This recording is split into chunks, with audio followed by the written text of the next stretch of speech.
acungkan tangannya. Ada? Ya, Marsa, silakan.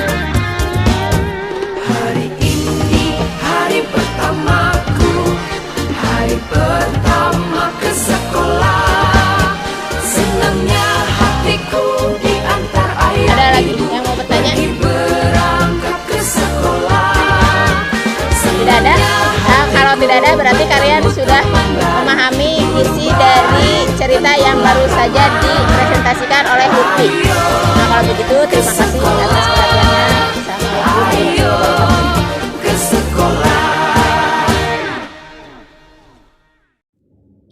Assalamualaikum warahmatullahi wabarakatuh. A'udzubillahi minasyaitonirrajim. Bismillahirrahmanirrahim. Alhamdulillahirabbil alamin wa bihi nasta'in ala umurid dunya waddin. Wassalatu wassalamu ala asrofil anbiya'i wal mursalin wa ala alihi wa sahbihi ajmain. Puji syukur marilah kita panjatkan kehadirat Allah Subhanahu wa ta'ala atas rahmat dan karunia-Nya. Alhamdulillah kita masih bisa diberikan umur panjang dalam keadaan sehat walafiat. Salawat serta salam marilah kita curah limpahkan kepada Nabi Muhammad Sallallahu Alaihi Wasallam, kepada keluarganya, sahabat-sahabatnya, dan kita selaku umatnya. Mudah-mudahan mendapat syafaat di yaumil akhir. Amin ya robbal alamin. Selamat atas diterimanya kalian di SMP Negeri 1 Pleret yang nanti secara resmi setelah mengikuti MPLS. Semoga anak-anak ibu peserta MPLS SMP Negeri 1 Pleret semuanya sehat, dapat mengikuti MPLS sampai dengan selesai. Ibu juga mengucapkan terima kasih kepada Bapak, Ibu, orang tua siswa yang sudah membimbing anaknya dalam mengikuti kegiatan MPLS. Peserta MPLS yang Ibu cintai dan Ibu banggakan, perkenalkan. Nama Ibu, Ibu Dedeh Kurnia SPD, mengajar bahasa Indonesia di kelas 9A sampai kelas 9E. Pada kesempatan hari ini, Ibu mewakili Wakil Kepala Sekolah Bidang Kurikulum akan menyampaikan materi mengenai pengenalan kurikulum SMP pada kondisi darurat pandemi COVID-19 dan implementasi program tatanen di Balai Atikan yang terintegrasi pada proses belajar mengajar daring atau luring di SMP Negeri 1 Pleret.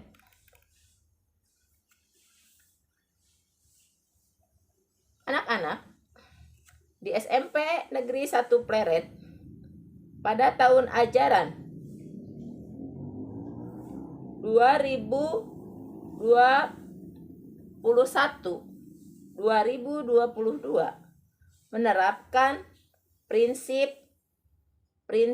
pengembangan kurikulum 2013 darurat COVID-19 yang di dalamnya mengimplementasikan program Dinas Pendidikan Kabupaten Purwakarta tentang pendidikan karakter tatanen di Balai Atikan.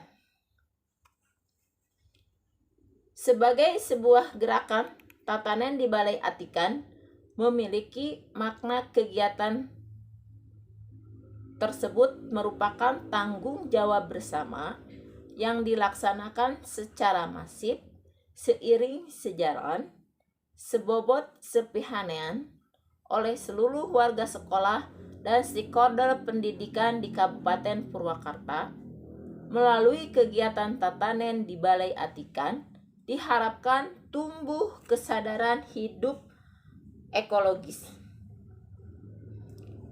Dalam rangka merawat bumi, pendidikan pada konteks tatanen diorientasikan pada upaya membangun watak peradaban yang dapat merawat, melestarikan, sekaligus menyelamatkan bumi untuk masa depan kehidupan umat manusia. Seiring dengan upaya merawat bumi, peserta didik juga sekaligus berguru pada bumi, yaitu menjadikan bumi sebagai ekosistem kehidupan harus menjadi materi pembelajaran lintas disiplin ilmu di sekolah. Alam semesta menjadi kurikulum pendidikan di sekolah-sekolah yang dapat melahirkan kearifan peserta didik dalam menghadapi kehidupan. Di masa pandemi sekarang ini, kita masih melaksanakan proses pembelajaran jarak jauh atau daring dalam jaringan melalui WhatsApp, Telegram, atau Google Classroom. Setiap peserta didik dalam mengikuti pembelajarannya itu melalui media WhatsApp, Telegram, dan Google Classroom lewat HP atau komputer. Setiap siswa atau setiap peserta didik yang memiliki HP dan kuota diwajibkan untuk mengikuti pembelajaran jarak jauh melalui media yang telah disediakan, yang telah disebutkan oleh Ibu, yaitu WhatsApp, Telegram, dan Google Classroom. Akan tetapi, bagi peserta didik yang tidak memiliki HP atau kuota, diwajibkan mengikuti pembelajaran secara luring yang waktunya nanti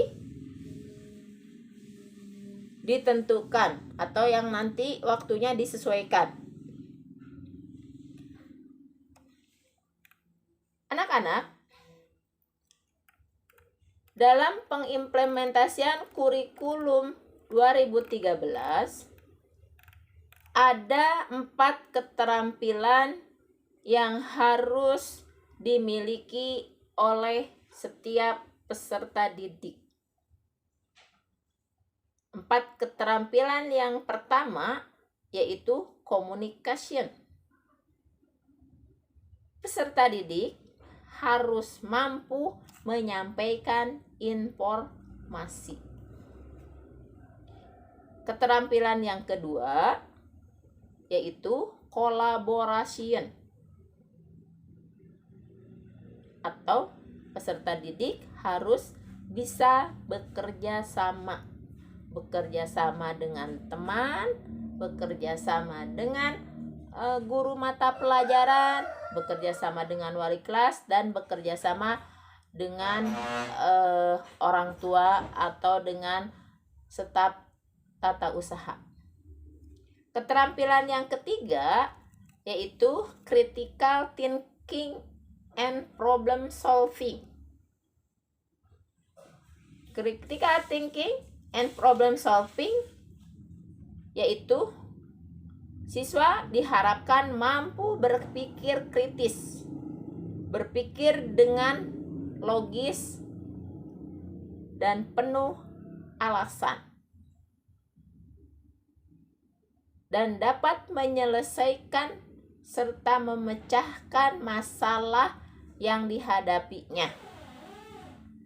Keterampilan yang keempat yaitu creativity and innovation. Setiap peserta didik harus memiliki ide-ide kreatif untuk sebuah perubahan. Setiap peserta didik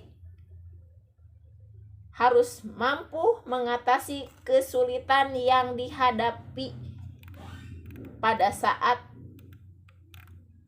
mengikuti pembelajaran atau pada saat menghadapi masalah apa saja. Kemudian, di dalam kurikulum 2013 ada 4 kompetensi inti yang harus dicapai oleh setiap peserta didik. Yang pertama, kompetensi inti sikap spiritual, yaitu setiap peserta didik harus menghargai dan menghayati ajaran agama yang dianut. Menghargai peserta didik yang lainnya yang tidak sama prinsip agamanya atau yang beda menganut agamanya. Misalnya antara Muslim dan Kristen. Jadi harus saling menghargai. Kemudian harus menghayati ajaran agama yang dianutnya. Harus bisa berdoa, ya. Harus bisa berdoa, mengucapkan salam pada saat bertemu dengan setiap orang yang ada di lingkungan sekolah maupun di luar lingkungan sekolah. Yang kedua, sikap sosial.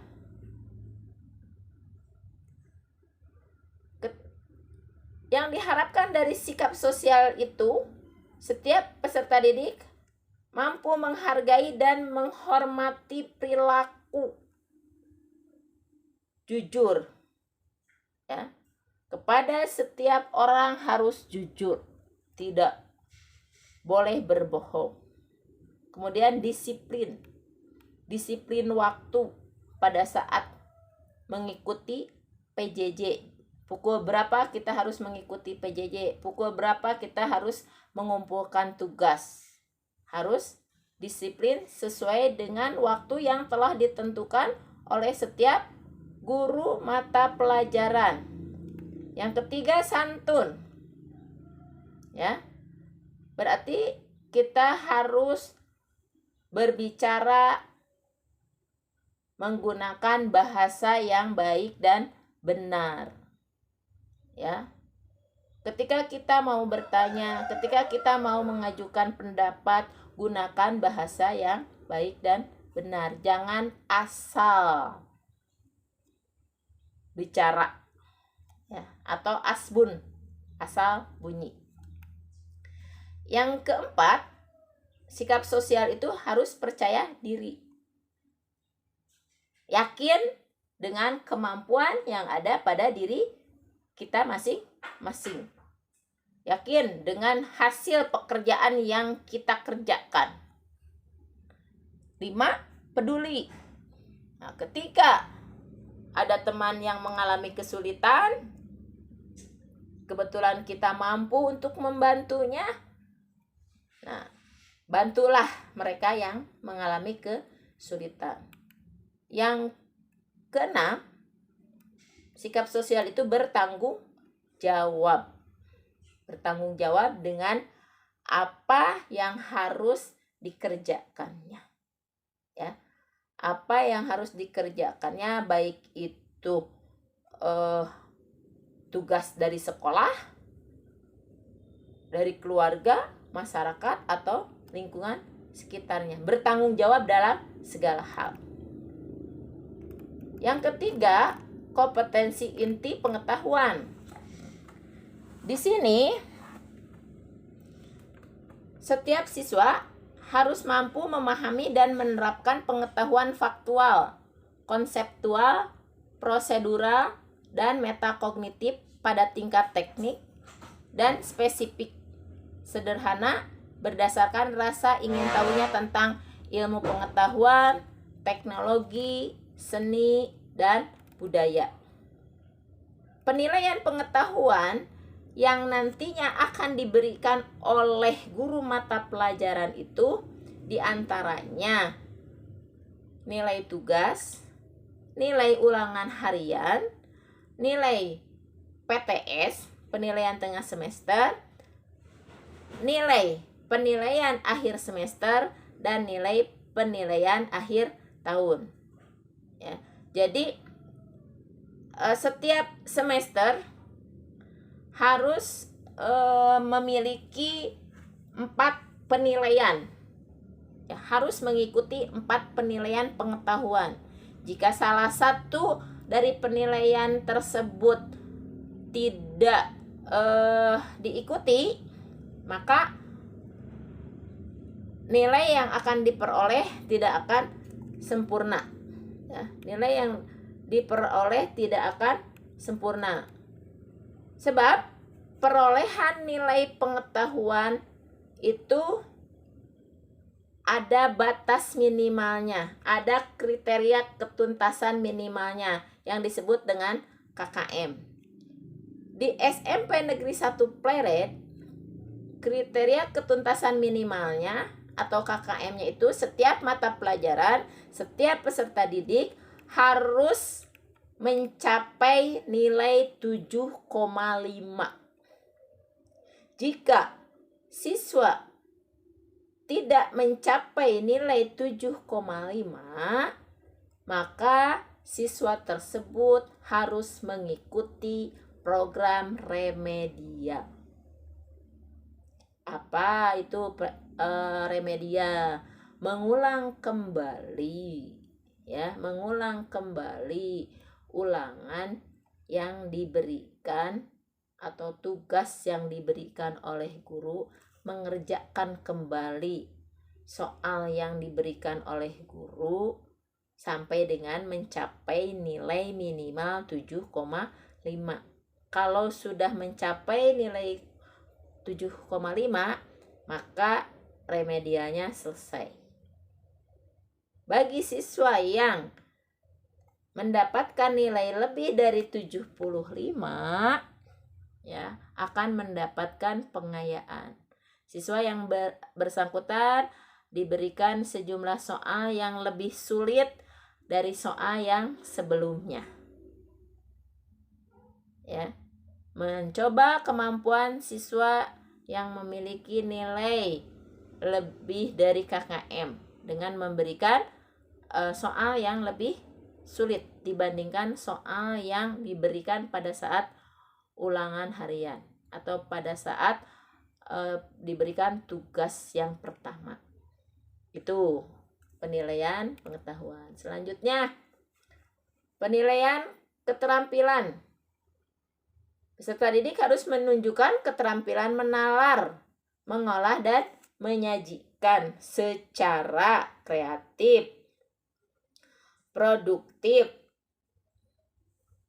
kritis, mandiri, kolaboratif, dan komunikatif dalam ranah konkret dan ranah abstrak sesuai dengan yang dipelajari di sekolah dan sumber lain yang sama dalam sudut pandang teori. Seperti apa bentuk penilaian keterampilan?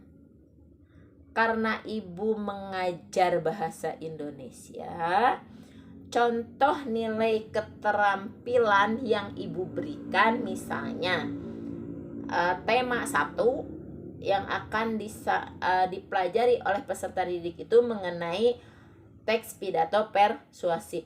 Nah, untuk penilaian keterampilannya, ibu akan menyuruh peserta didik untuk menulis teks pidato, kemudian peserta didik harus berpidato dengan sesuai dengan naskah yang dibuat oleh peserta didik yang bersangkutan. Kemudian ada juga penilaian portofolio. Kalau penilaian portofolio berarti kumpulan tugas-tugas yang telah diberikan oleh guru disimpan dalam satu file. Itulah penilaian keterampilan dan pengetahuan. Kemudian kan seperti yang telah dijelaskan di atas bahwa di Purwakarta itu, terutama di SMP Negeri 1 Pleret itu menggunakan kurikulum darurat COVID-19 yang di dalamnya mengimplementasikan program Dinas Pendidikan Kabupaten Purwakarta tentang pendidikan karakter tatanen di Balai Atikan, ya. Nanti ketika kalian ditugaskan oleh guru mata pelajaran IPA biologi misalnya, ya, yang ada kaitannya dengan perkembangbiakan atau apa, atau dengan tanaman, nanti ditugaskan untuk membudidayakan tanaman misalnya. Nah, bahasa Indonesia kaitannya dengan penanaman karakter tatanan di Balai Atikan, nanti pengimplementasiannya itu berkaitan dengan karya kalian, ya, dengan karya kalian. Nah, kalian misalnya disuruh menanam salah satu tanaman, misalnya tomat. Nah, dimulai dari pertama kamu menanam tomat itu dari apa misalnya, ya. Nah, oleh guru bahasa Indonesia nanti kalian akan ditugaskan membuat sebuah karya, ya, membuat sebuah karya yang kaitannya dengan tatanen yang dilakukan oleh kalian di rumahnya masing-masing. Nah, itu pengimplementasian kurikulum dengan karakter tatanen di Balai Atikan. Selanjutnya, yang harus diketahui oleh peserta didik mengenai kurikulum 2013 tentang struktur kurikulum SMP Negeri 1 Pleret. Struktur kurikulum SMP Negeri 1 Pleret dibagi menjadi 2 kelompok. Kelompok A dan kelompok B. Kelompok A terdiri dari 7 mata pelajaran. Kelompok B terdiri atas 4 pelajaran. Nah, bisa kalian perhatikan dan kalian baca apa saja kelompok A itu mata pelajarannya. Kemudian kelompok B mata pelajarannya apa saja, bisa dilihat di layar monitor, ya, atau ibu bacakan. Yang pertama, kelompok A yaitu pendidikan agama dan budi pekerti atau disingkat PABP. Yang kedua, PPKN. Ya, awas, PPKN. Kepanjangannya yaitu Pendidikan Pancasila dan Kewarganegaraan. 3. Bahasa Indonesia. 4. Bahasa Inggris. 5. Matematika. 6. Ilmu pengetahuan alam. 7. Ilmu pengetahuan sosial. Ya. Alokasi waktu yang harus ditempuh oleh setiap peserta didik untuk pelajaran pendidikan agama dan budi pekerti sebanyak 3 jam pelajaran. Untuk PPKN 3 jam pelajaran, bahasa Indonesia 6 jam pelajaran, bahasa Inggris 4 jam pelajaran, matematika 5 jam pelajaran, IPA 5 jam pelajaran, IPS 4 jam pelajaran, seni budaya 3 jam pelajaran, pendidikan